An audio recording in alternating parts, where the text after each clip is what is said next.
Capítulo 3. Estructura de nuestro mundo. Nos hallamos comprometidos en la difícil faena de descubrir con irrecusable claridad, esto es, con genuina evidencia, qué cosas, hechos, fenómenos entre todos los que hay merecen por su diferencia con todos los demás llamarse sociales. La cosa nos interesa sobremanera, porque nos es urgente estar bien en claro sobre qué sean sociedad y sus modos. Como todo problema rigorosamente teórico, es este, a la vez, un problema pavorosamente práctico en el cual estamos hoy sumergidos, ¿por qué no decirlo? Náufragos. Nos acercamos a este problema, no por mera curiosidad, como nos acercamos a una revista ilustrada, como, incorrectamente, miramos por la rendija de una puerta para ver lo que está pasando al otro lado de ella, o como el erudito, con frecuencia insensible a verdaderos problemas, papelea en los legajos de un archivo por mero afán de fisgonear y bucear en los detalles de una vida o de un suceso. No. En este afán presente de averiguar lo que es la sociedad nos va a todos la vida. Por eso es un archiauténtico problema, por eso la sociedad nos es, usando la terminología enunciada, de una enorme importancia. Y eso de que nos va la vida no es una manera de decir, por tanto, pura o mala retórica. Tan nos va la vida en ello, que, efectivamente, nos ha ido ya. Todos nous rabons échappés. Cabe decir que la inmensa mayoría de los hombres actuales podemos y debemos considerarnos muy concretamente como supervivientes, porque todos, en estos años, hemos estado a punto de morir, por razones sociales. En los atroces acontecimientos de estos años que, en modo alguno están hoy conclusos y finiquitados, ha intervenido muy principalmente, como su causa decisiva, la confusión que los contemporáneos padecen respecto a la idea de sociedad. Para ejecutar con todo rigor nuestro propósito hemos retrocedido al plano de realidad radical porque en él tienen que aparecer, asomar, brotar, surgir, existir todas las demás realidades, que es la vida humana. De esta dijimos, en resumen, que vida humana, en sentido propio y originario, es la de cada cual vista desde ella misma. Por tanto, que es siempre la mía, que es personal. Que consiste en hallarse el hombre, sin saber cómo ni por qué, teniendo, so pena de sucumbir, que hacer siempre algo en una determinada circunstancia, lo que nombraremos la circunstancialidad de la vida, o que se vive en vista de las circunstancias. Que la circunstancia nos presenta siempre diversas posibilidades de hacer, por tanto, de ser. Esto nos obliga a ejercer, queramos o no, nuestra libertad. Somos a la fuerza libres. Merced a ello es la vida permanente encrucijada y constante perplejidad. Tenemos que elegir en cada instante si en el instante inmediato o en otro futuro vamos a ser el que hace esto o el que hace lo otro. Por tanto, cada cual está eligiendo su hacer, por tanto, su ser, incesantemente. La vida es intransferible. Nadie puede sustituirme en esta faena de decidir mi propio hacer y ello incluye mi propio parecer, pues el sufrimiento que de fuera me viene tengo que aceptarlo. Mi vida es, pues, constante e ineludible responsabilidad ante mí mismo. Es menester que lo que hago, por tanto, lo que pienso, siento, quiero, tenga sentido y buen sentido para mí. Si reunimos estos atributos, que son los que más interesan para nuestro tema, tenemos que la vida es siempre personal, circunstancial, intransferible y responsable. Y ahora noten bien esto.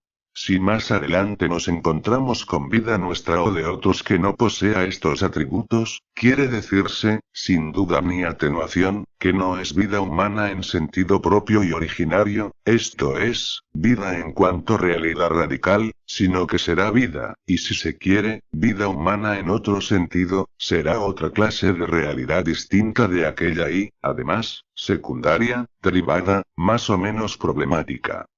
Tendría gracia que en nuestra pesquisa tropezásemos con formas de vida nuestra que, al ser nuestra, tendríamos que llamar humana, pero que por faltarle aquellos atributos tendríamos que llamar, también ya a la vez, no humana o inhumana. Ahora no entendemos bien qué pueda significar esta eventualidad, pero lo anuncio para estar alerta. Mas al presente hagámonos firmes en la evidencia de que solo es propiamente humano en mí lo que pienso, quiero, siento y ejecuto con mi cuerpo, siendo yo el sujeto creador de ello o lo que a mí mismo, como tal mí mismo, le pasa. Por tanto, solo es humano mi pensar si pienso algo por mi propia cuenta, percatándome de lo que significa. Solo es humano, lo que al hacerlo lo hago porque tiene para mí un sentido, es decir, lo que entiendo. En toda acción humana hay, pues, un sujeto de quien emana y que, por lo mismo, es agente, autor o responsable de ella. Consecuencia de lo anterior es que mi humana vida, que me pone en relación directa con cuanto me rodea, minerales, vegetales, animales, los otros hombres, es, por esencia, soledad. Mi dolor de muelas, dije, solo a mí me puede doler. El pensamiento que de verdad pienso, y no solo repito mecánicamente por haberlo oído, tengo que pensármelo yo solo, o yo en mi soledad. 2 y 2 son verdaderamente 4, esto es, evidentemente, inteligiblemente, únicamente cuando me retiro un instante solo a pensarlo. Si vamos a estudiar fenómenos elementales, al comenzar, teníamos que comenzar por lo más elemental de lo elemental. Ahora bien, lo elemental de una realidad es lo que sirve de base a todo el resto de ella, su componente más simple y, a fuer de básico y simple, lo que menos solemos ver, lo más oculto, recóndito, sutil o abstracto. No estamos habituados a contemplarlo y por eso nos es difícil reconocerlo cuando alguien nos lo expone e intenta hacérnoslo ver. Parejamente, de un buen tapiz lo que no vemos son sus hilos, precisamente porque el tapiz está hecho de ellos, porque son sus elementos o componentes. Lo que nos es habitual son las cosas, pero no los ingredientes de que están hechas.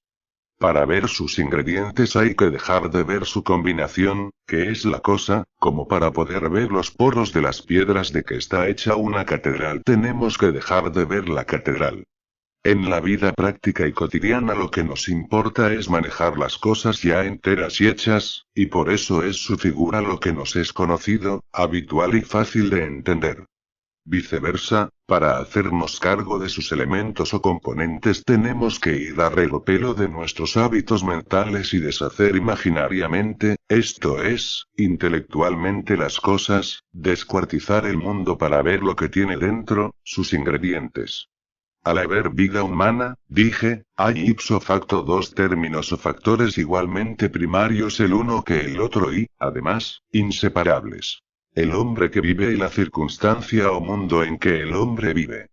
Para el idealismo filosófico de este Descartes solo el hombre es realidad radical o primaria, y aun el hombre reducido a un hecho pensé, res cogitans, pensamiento, a ideas. El mundo no tiene de suyo realidad, es solo un mundo ideado. Para Aristóteles, viceversa, solo originariamente las cosas y su combinación en el mundo tienen realidad.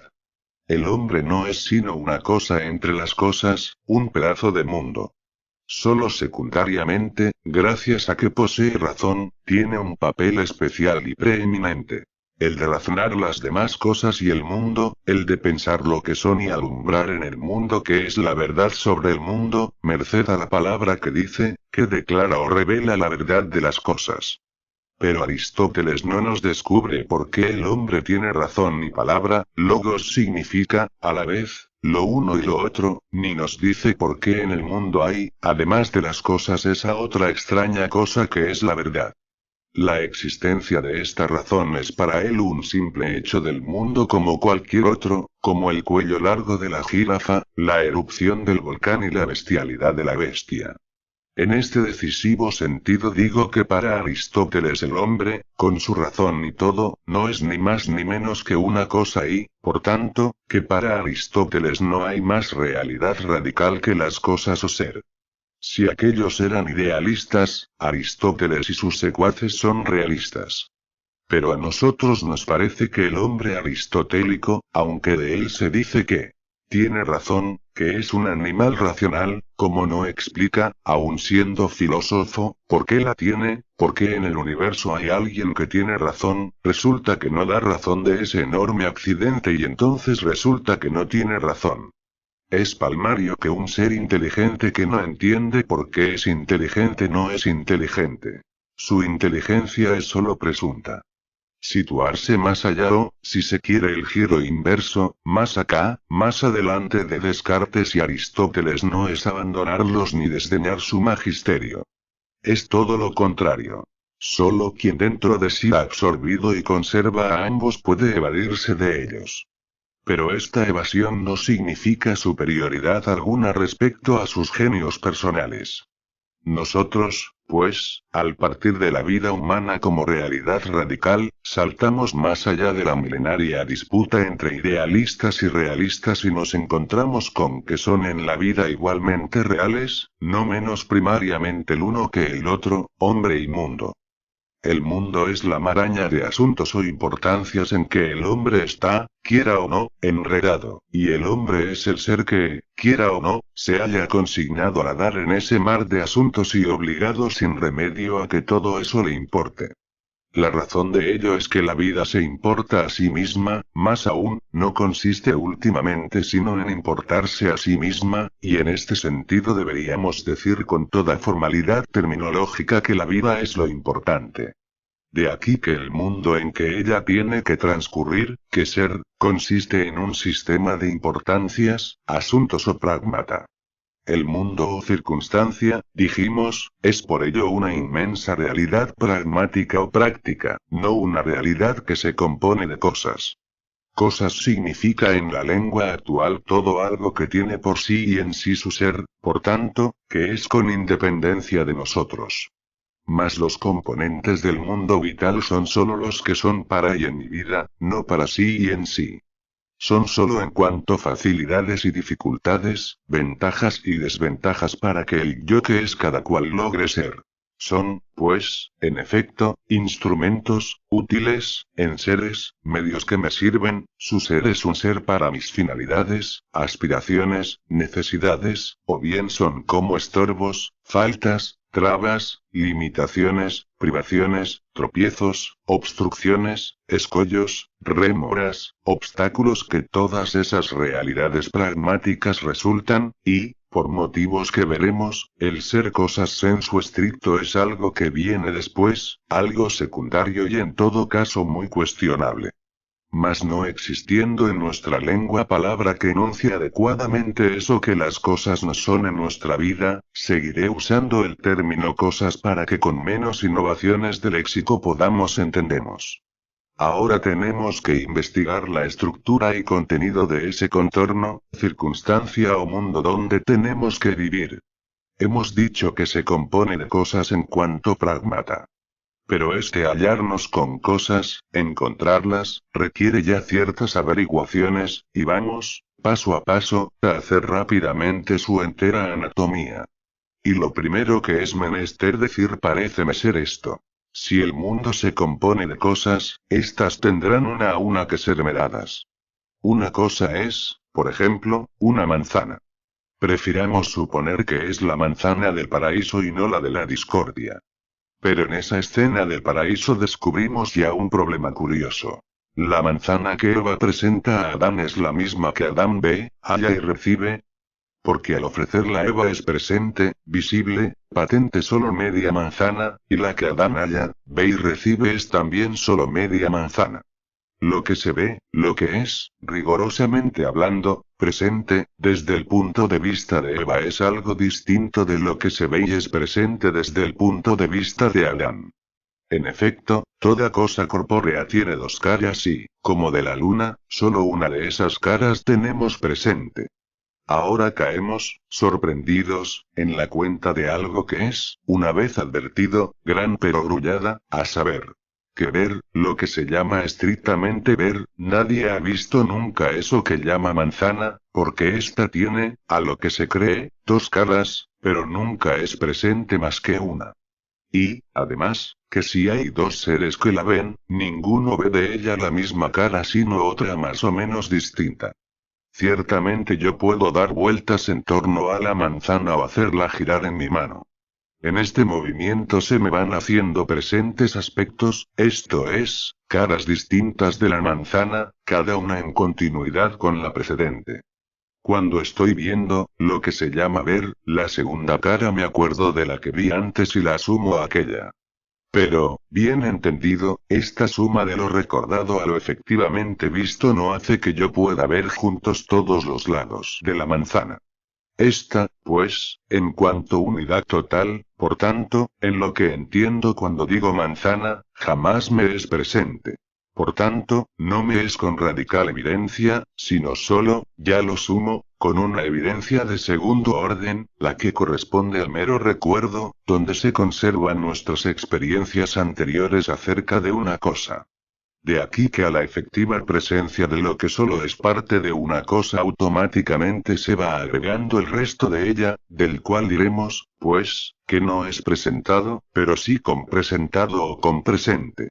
Ya verán la luz que esta idea de lo compresente, de la compresencia aneja a toda presencia de algo, idea debida al gran Edmund Husserl, nos va a proporcionar para aclararnos el modo como aparecen en nuestra vida las cosas y el mundo en que las cosas están. Lo segundo que conviene hacer notar es esto otro. Nos hallamos ahora en este salón, que es una cosa en cuyo interior estamos. Es un interior por estas dos razones. Porque nos rodea o envuelve por todos lados y porque su forma es cerrada, esto es, continua. Sin interrupción, su superficie se hace presente a nosotros de suerte que no vemos nada más que ella. No tiene agujeros o aberturas, discontinuidades, brechas o rendijas que nos dejen ver otras cosas que no son ella y sus objetos interiores, asientos, paredes, luces, etc. Pero imaginemos que al salir de aquí, cuando la lección concluya, nos encontrásemos con que no había nada más allá, esto es, fuera. Que no había el resto del mundo en torno a ella, que sus puertas dieran no a la calle, a la ciudad, al universo, sino a la nada. Hallazgo tal nos produciría un shock de sorpresa y de terror. ¿Cómo se explica ese shock si ahora, mientras estamos aquí, solo teníamos presente este salón y no habíamos pensado, de no haber yo hecho esta observación, en si había o no un mundo fuera de sus puertas, es decir, en si existía, en absoluto, un fuera? La explicación no puede ofrecer duda. También Adán habría sufrido un shock de sorpresa, aunque más leve, si hubiese resultado que lo que Eva le daba era solo media manzana, la mitad que él podía ver, pero faltando la otra media con presente. En efecto, mientras este salón nos es en su estricto presente nos es presente el resto del mundo fuera de él y, como en el caso de la manzana, esta compresencia de lo que no es patente pero que una experiencia acumulada nos hace saber que aún no estando a la vista existe, está ahí y se puede y se tiene que contar con su posible presencia, es un saber que se nos ha convertido en habitual, que llevamos en nosotros habitualizado. Ahora bien, lo que en nosotros actúa por hábito adquirido, a fuer de serlo, no lo advertimos especialmente, no tenemos de ello una conciencia particular, actual. Junto a la pareja de nociones presente y compresente nos conviene también distinguir esta otra. Lo que nos es actualmente, en un acto preciso, expreso, y lo que nos es habitualmente, que está constantemente siéndonos, existiendo para nosotros, pero en esa forma velada, inaparente y como dormida de la habitualidad. Apúntese, pues, en la memoria esta otra pareja. Actualidad y habitualidad. Lo presente es para nosotros en actualidad. Lo compresente, en habitualidad. Y esto nos hace desembocar en una primera ley sobre la estructura de nuestro contorno, circunstancia o mundo. Esta. Que el mundo vital se compone de unas pocas cosas en el momento presentes e innumerables cosas en el momento latentes, ocultas, que no están a la vista pero sabemos o creemos saber, para el caso es igual, que podríamos verlas, que podríamos tenerlas en presencia.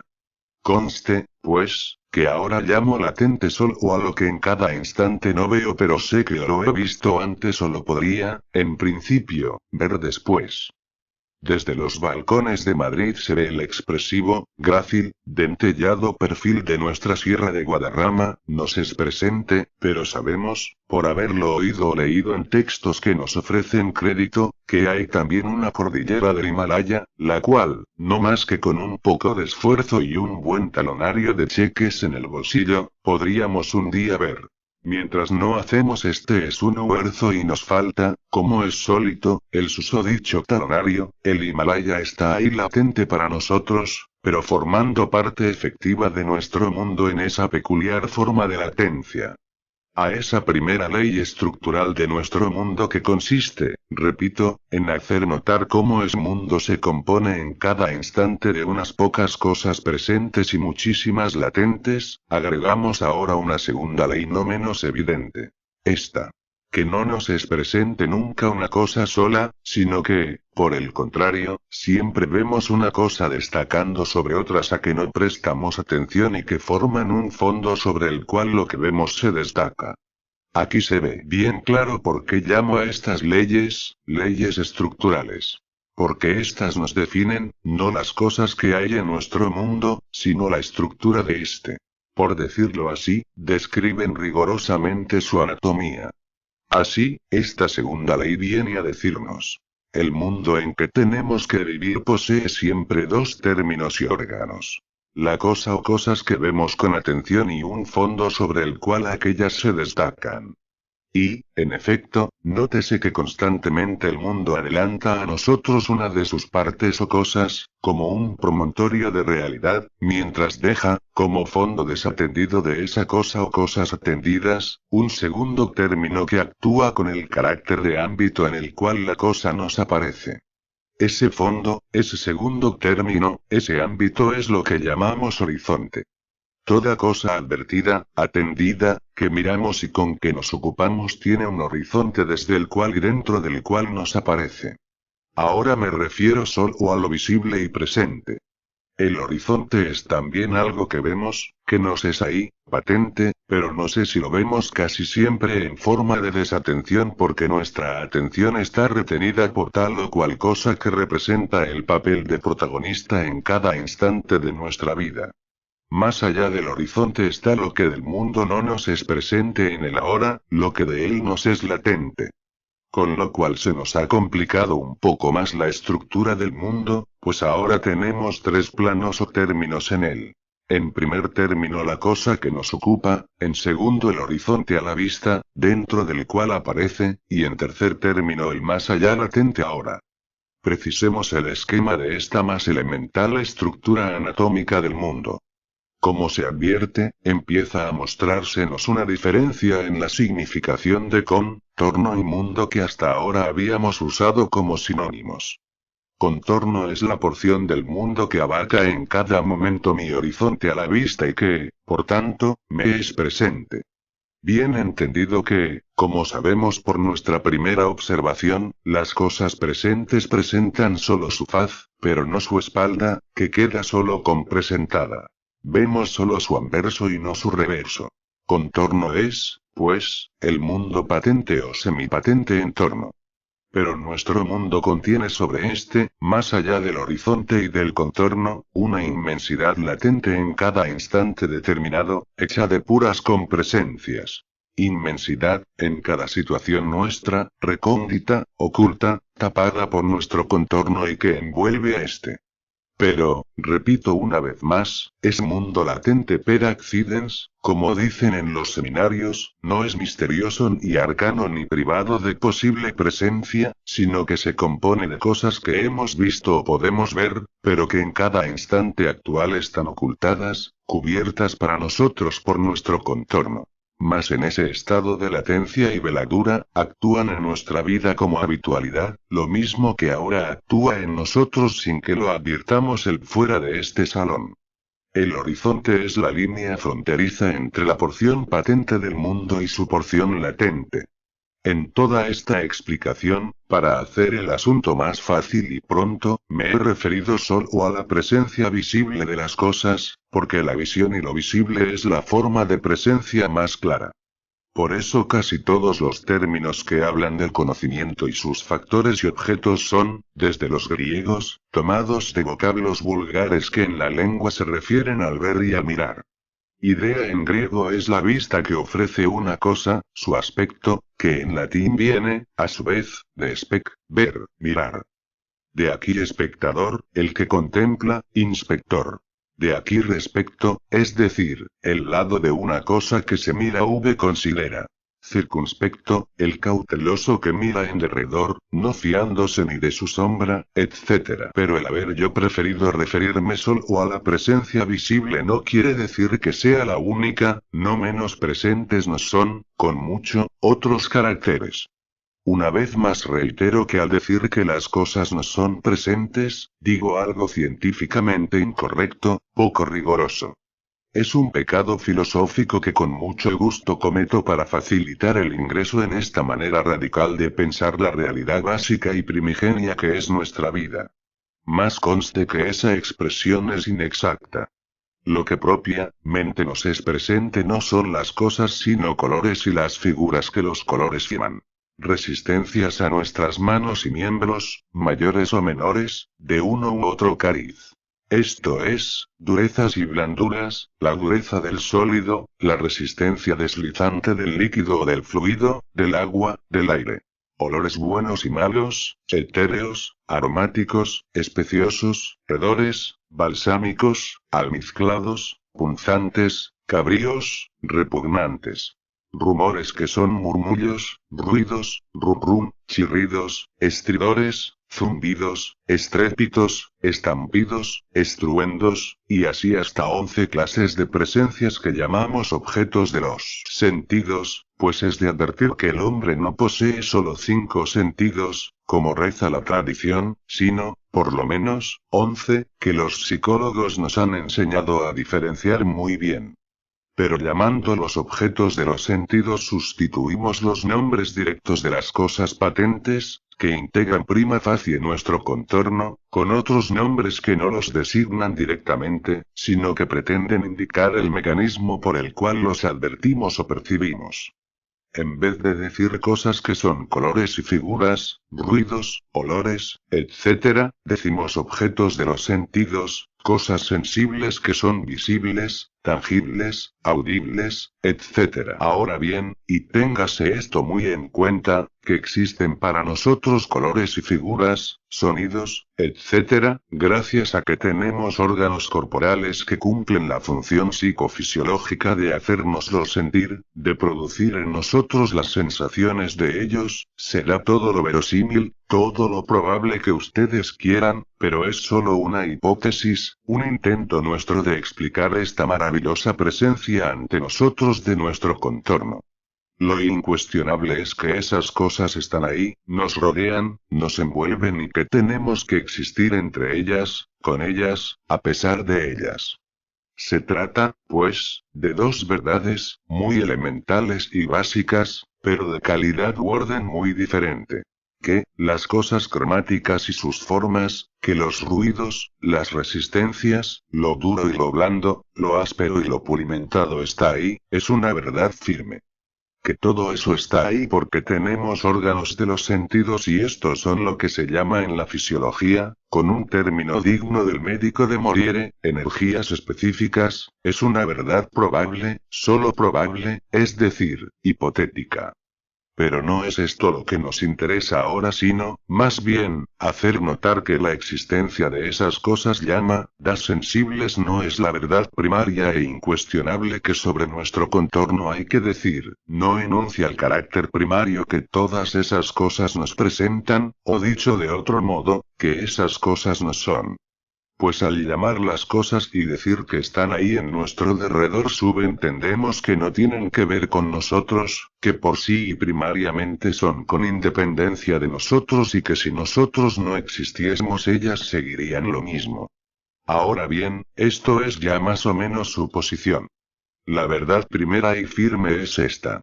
Todas esas figuras de color, de claro o oscuro, de ruido, son y rumor, de dureza y blandura, son todo eso refiriéndose a nosotros y para nosotros, en forma activa. ¿Qué quiero decir con esto?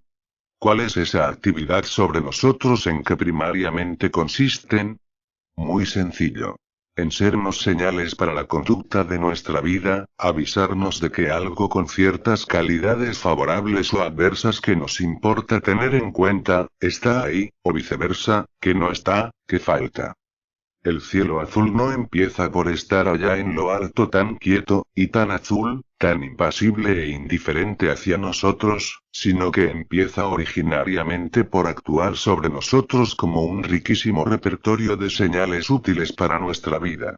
Es su función, su actividad, lo que nos hace atenderlo y, gracias a ello, verlo, en su papel activo de semáforo. Nos hace señales.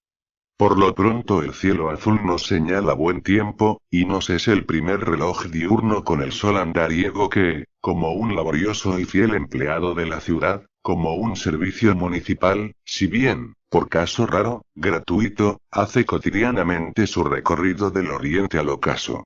Y nocturnamente las constelaciones que nos señalan las estaciones del año y los milenios, el calendario de Egipto se basa en los cambios milenarios de Sirio, y, en fin, nos señalan las horas. Mas no para aquí su actividad señaladora, advertidora, sugeridora. No un supersticioso hombre primitivo, sino Kant, nada menos, y hace, para estos efectos, bien poco tiempo, en 1788, resume todo su glorioso saber diciéndonos. Dos cosas hay que inundan el ánimo con asombro y veneración siempre nuevos y que se hacen mayores cuanto más frecuentes y detenidamente se ocupa de ellas nuestra meditación. El cielo estrellado sobre mí y la ley moral dentro de mí. Por tanto, los deberes y las estrellas. Es decir, que aparte de señalarnos el cielo todos esos cambios útiles, climas, horas, días, años, milenios, útiles pero triviales, nos señala, por lo visto, con su nocturna presencia patética, donde tiemblan las estrellas, no se sabe por qué estremecidas, la existencia gigante del universo, de sus leyes, de sus profundidades y la ausente presencia de alguien, de algún ser prepotente que lo ha calculado, creado, ordenado, aderezado. Es incuestionable que la frase de Kant no es solo una frase, sino que describe con pulcritud un fenómeno constitutivo de la vida humana. En la bruna nocturnidad de un cielo limpio, el cielo lleno de estrellas nos hace guiños innumerables, parece querernos decir algo. Comprendemos muy bien a Reine cuando nos insinúa que las estrellas son pensamientos de oro que tiene la noche. Su parpadeo, a la vez, minúsculo en cada una e inmenso en la bóveda entera, nos es una permanente incitación a trascender desde el mundo que es nuestro contorno al radical universo.